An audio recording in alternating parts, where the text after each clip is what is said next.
Last night, I watched You've Got Mail for the first time.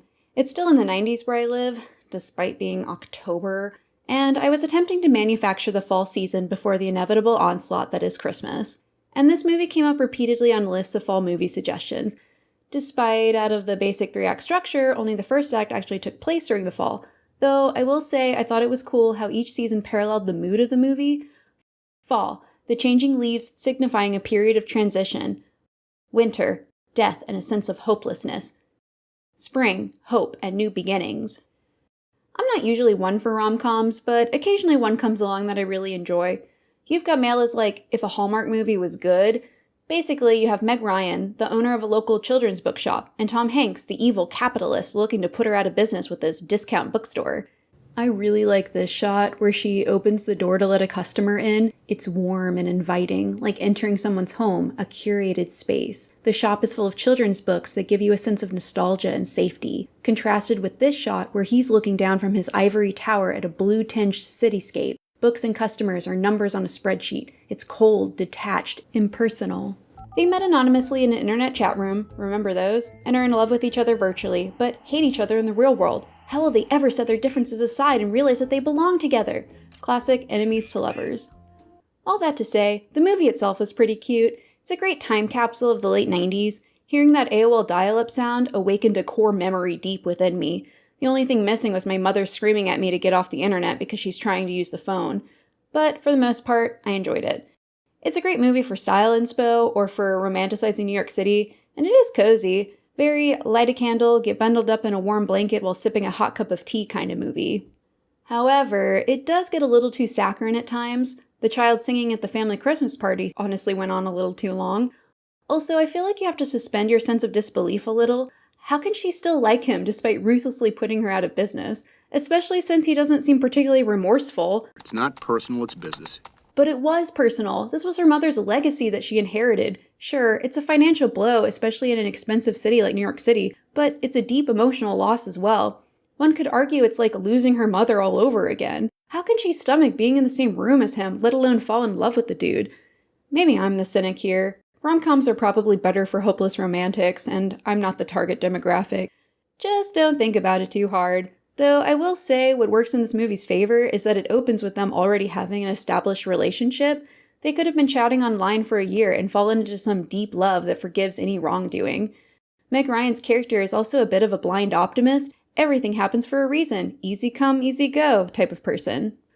One thing that really bothered me about this movie, it's about the ruthless corporate destruction of a small business, specifically that of our leads, yet she's constantly hitting up Starbucks.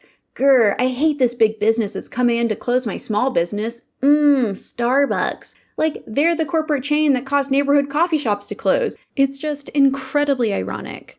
So, of course I had to go online and see if this bothered anyone else. In doing so, I stumbled upon an article. Keep in mind this movie came out in 1998, so nearly 30 years ago. But coincidentally, the Starbucks in the movie literally just shuttered last week. They had a farewell sign on the door that says they were more than just a store, but your local coffee house woven into the fabric of the neighborhood.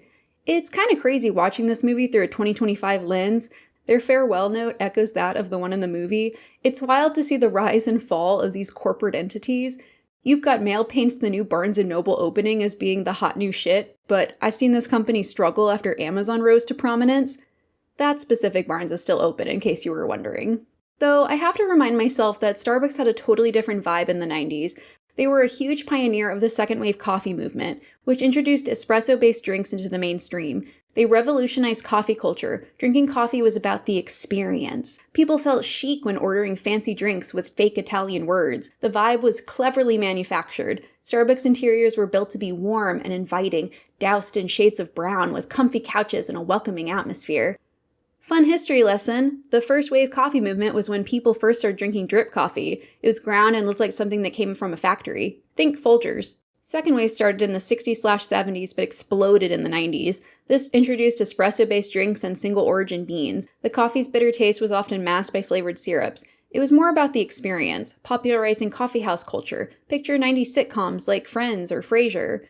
Third wave is small batch, fair trade, know your dealer coffee shops with a focus on quality and taste. Coffee beans have flavor profiles and lighter roasts. They introduced alternative brewing methods like pour-overs and cold brews. Picture your local hipster ranch shop. Okay, ending the tangent now. You've Got Mail would make a great double feature with When Harry Met Sally, though You've Got Mail is definitely the weaker of the two.